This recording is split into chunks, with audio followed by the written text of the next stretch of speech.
Right, back in. Right, so we've got, yeah, so we're here now. This is where we are. We've got our model in. It's center and it's the right size, and we want to open up our bulldozer. So I've already opened my bulldozer, and I'm working on two screens. So this is bulldozer, and this is basically the little box that we've made. It hasn't got no textures on it because we haven't put them on it yet, but that's it. That's your little box. And see, it spins around fine because we've centered it. So I'll just move that out of the way a minute. Bring it back here. Right, and what we want to do, we want to select the whole object, and then we find our data folder within our P drive.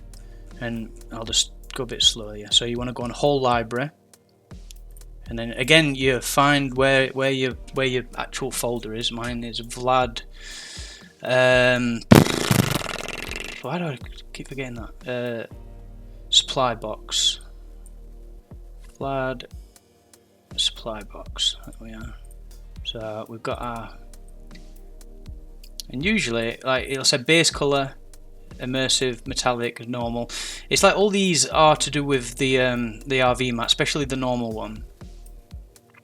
And all we want is the base color because we're just doing this very simply. And we load it. We load that texture onto this. Right, and then hopefully now it will all be working. There we are. So the texture on that is actually really nice, really detailed. You know, and you're not gonna notice really. You know, I know there is really nice models in Dayz, and you know, and you can tell, but I believe only those who do this can tell really. Like the normal Dayz player is not going to notice if it's got an RV mat on it. Right, so that's our texture, and what we want to do now is we want to add in a geometry LOD here. So we go new, then properties, geometry, and you just double tap it, and this should turn yellow. And what I do is I go up to create, and then a box, and it'll bring a box in, and that box will look like this because we're now on the geometry LOD. Yeah. And what we just want to do, I always start from this box because this is looking down at the model, and obviously if you do that, it's because you haven't pressed V. And you only want to be hitting these vertices. So if you press a V, and then go on that side, and again, if you want to stop that from happening, just press Y, and it'll go onto the up and down axis, and just do it like that, and just copy the shape basically. I'm not a massive fan of being very neat with geometry because you can't see geometry. As long as the box or whatever you're doing is covered, depending on how hard it is, it's fine. It's like these little handles. You don't need to have it on. And you see here, I'm not even that bothered about that. It's like I could go in and neaten it up, but you don't have to, man. You know, you don't have to. Because it's such a small item. Bigger items, obviously, you've got to. Right, so I've got that one, and then our geometry box now looks like this, and it's kind of copying what the box is, what the supply box is. And we do that, and what I do is I press Control C, and that'll copy that geometry LOD. And you make another one, properties, and then you go to you go to view geometry. View geometry is what the zombie sees. So if you hide here and a zombie's here, this zombie shouldn't see you because you're hid behind this. Yeah, it's always tidy having these in. And then again, let me just double check I've copied and pasted that in. That's got the view geometry on. There is other things you can have, like roadways, fire geometry. Like fire geometry is always good to have because what fire geometry is the sound that it makes when you shoot at it or you hit it.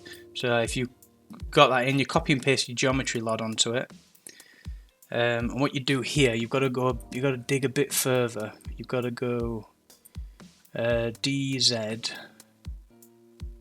and then you go data again, penetration.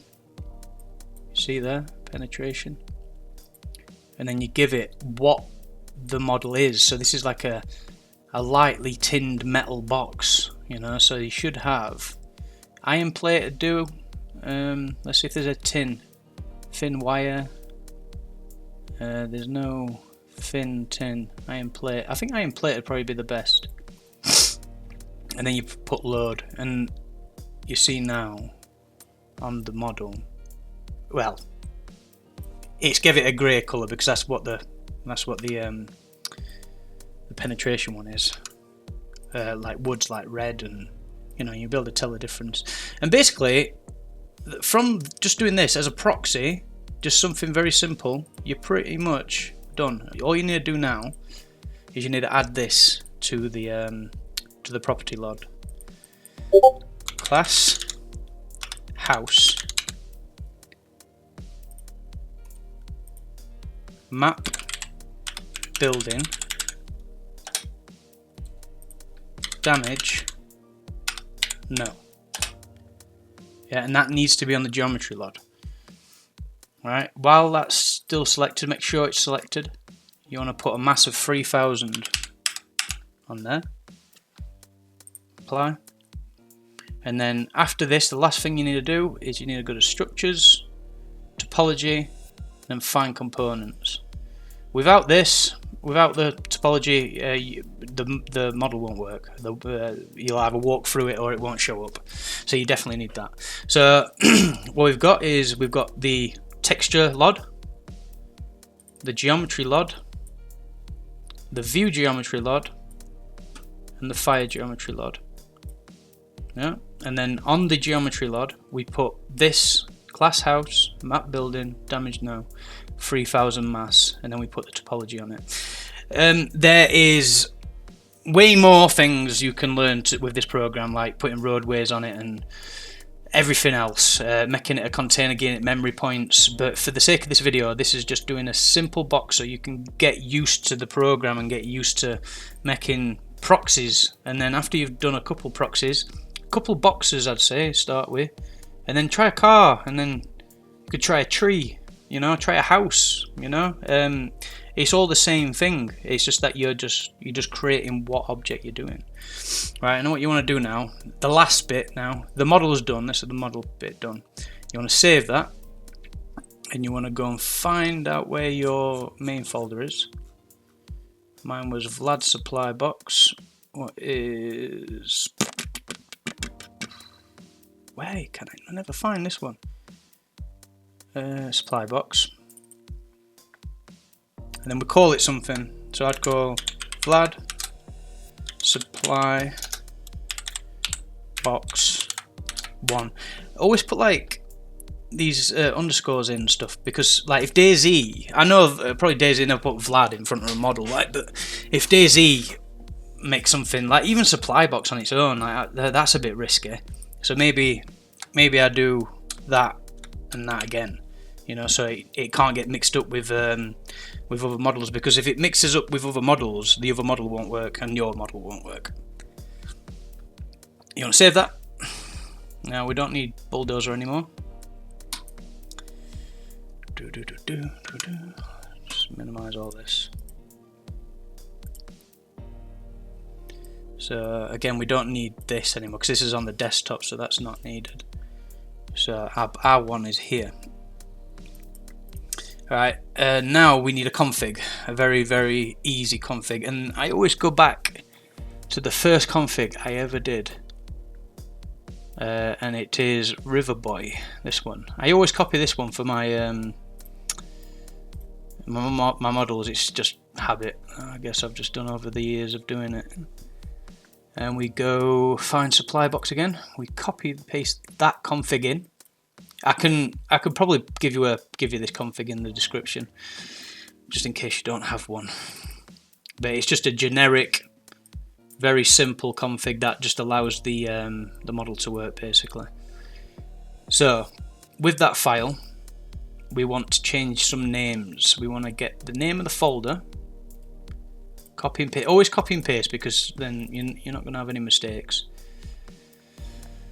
Obviously, we want to be using Notepad++. Loads of stuff in here. Still finishing off the map. Right, we go search, replace, find what, and then replace with. So I always copy and paste my folder name there, and then I just go up to this and copy that. It's like when you're doing them in the future, do it like this because it's just easy work. And then replace all. And now it's Vlad supply box, and it's all in the right place. And then all we need to do now is we need to find out what the model is called, copy and paste, and then we find out, look, where it says P3D, because now it's a P3D, we put that there. So Vlad supply box _1_1 dot P3D, and then that will pack. And it won't pack if you've got the texture and source folder in it. You can be careful, and you can move these to the desktop, but I'm pretty confident, so I'll just delete them.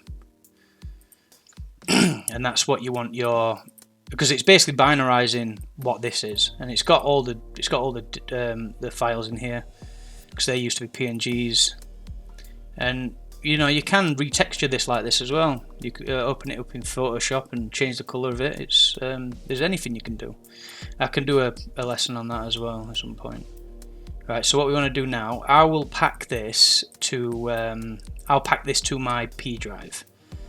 So what we want to do, we want to go on PBO projects,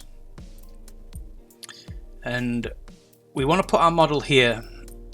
And again, you want to have this set up as well.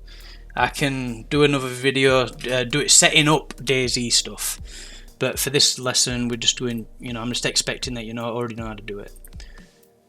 And then we find the supply box again, Vlad supply box, wherever she is.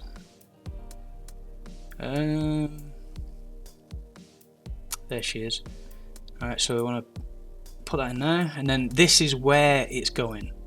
So that's my Ontoria mod. I'll put it in there, and I'll use it on the map. So all I want to do, basically, all you would need here is an add-ons folder. You can make any folder, and then as long as it's got an add-ons folder, it'll go into there. But all I need to do at the minute is just click that, and then that should pack, and you'll hear the hallelujah. Hearing this for the first time is amazing. And what this is doing now, it's binarizing it, and then it'll just say it's done in a second. And then you can upload that to Steam and use it. Oh, it is taking a bit long, this one.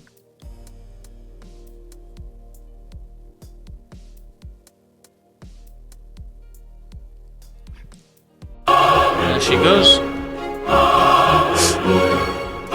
And if it fails, it will tell you what's up with it. And again, we can do a lesson on that in the future.